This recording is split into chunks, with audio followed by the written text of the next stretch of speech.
This episode isn't so much about the cutting and gluing and pasting and clever ways that we create things for our junk journals, but rather the way this quote came to be.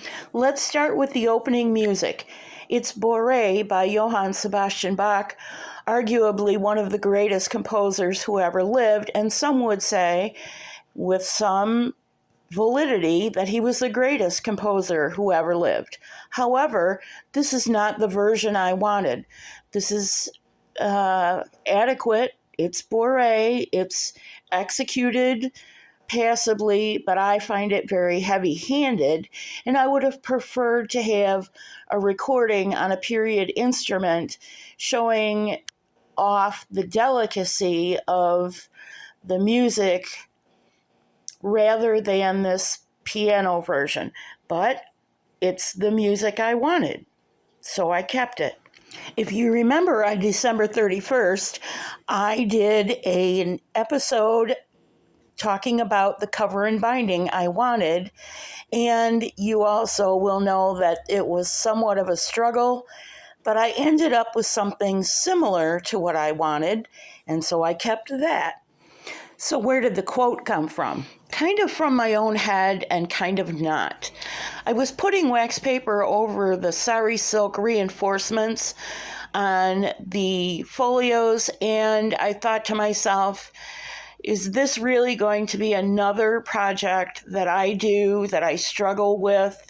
And it turns out to be a disappointment, even though other people may see it and think it's wonderful or beautiful or, I don't know, fill in the blank. And then this quote came into my head fully formed. I see your flaws, and I still think you're beautiful. So as you watch me prepare the page for this quote, I'll tell you a little bit about the struggle to make the image. I wanted something that conveyed both the beauty of the sentiment and the flaws that I see in my own work. And so I chose one of the other prompts, the grunge prompt, which is not until day 28, as my metaphor for some of the things we do in junk journaling. The idea of junk journaling started out with taking things that we would normally throw in the trash and repurposing them into something useful. And from there, it grew into something useful and decorative. And from there, it went to, in some cases, books that are wildly decorative, fancy, with lots of frippery and lace and dangles and charms and all kinds of stuff. And we kind of left the junk part of junk journaling behind. We still repurpose window envelopes, and we still repurpose paper to a certain extent, but we're also spending a ton of money on pattern paper and special effects and techniques, to the point where a lot of what's in junk journaling is no longer junk. It's brand new consumables that have created over $1 billion industry. Now, look, I am a capitalist at heart, and I think that if you can create something that is useful and satisfies a consumer need and you make money at it, good for you. You've created not only income for yourself, but income for other people. But at some point, when I was trying to decide what more expensive tools I needed and how I would use them, I started putting the brakes on and saying to myself, you don't really need a machine to do embossing when you have a rolling pin in your kitchen that you hardly ever use because you don't bake for anybody anymore. So then I sort of developed a rebellious philosophy that I was going to go back to the junk part of junk journaling. And if I couldn't make it myself, or if I couldn't combine things that I already had, then I was probably not going to spend the money on the tools and the materials.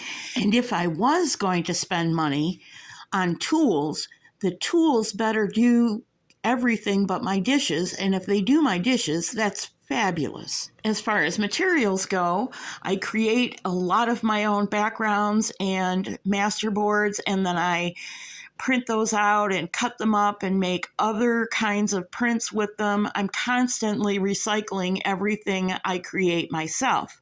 Do I use digitals? Occasionally.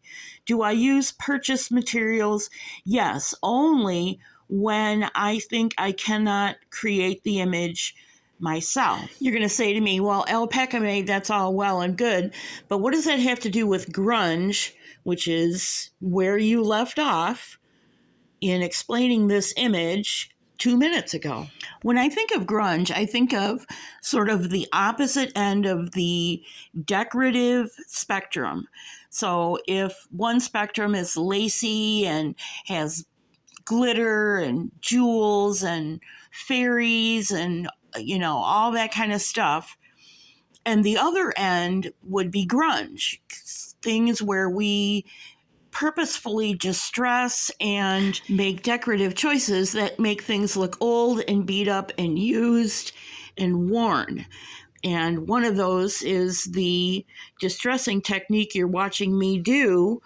I don't do it a lot, but I was very heavy-handed on purpose with this decorative technique because I want the contrast, as I said before, of the phrase being about being beautiful in spite of flaws. When I tried to make the image, I kept ending up with something that looked like Disneyland, and it frustrated me because I could not get what was in my head onto the screen, and I ended up just giving up on it. And then this morning, when I went to finish this image, I threw every filter and every underlaying image at this final image that I could find, and finally came up with what I was after: a grungy image against that beautiful sentiment.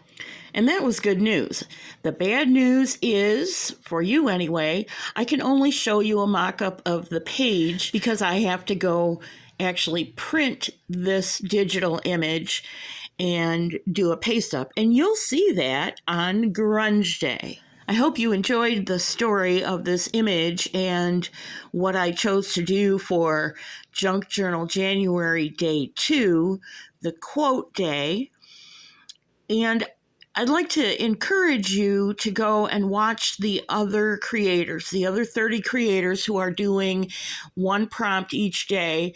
Those prompts drop at 6 p.m., and all the links for those things will be in show notes, as they have been for all of December and will continue to be throughout January.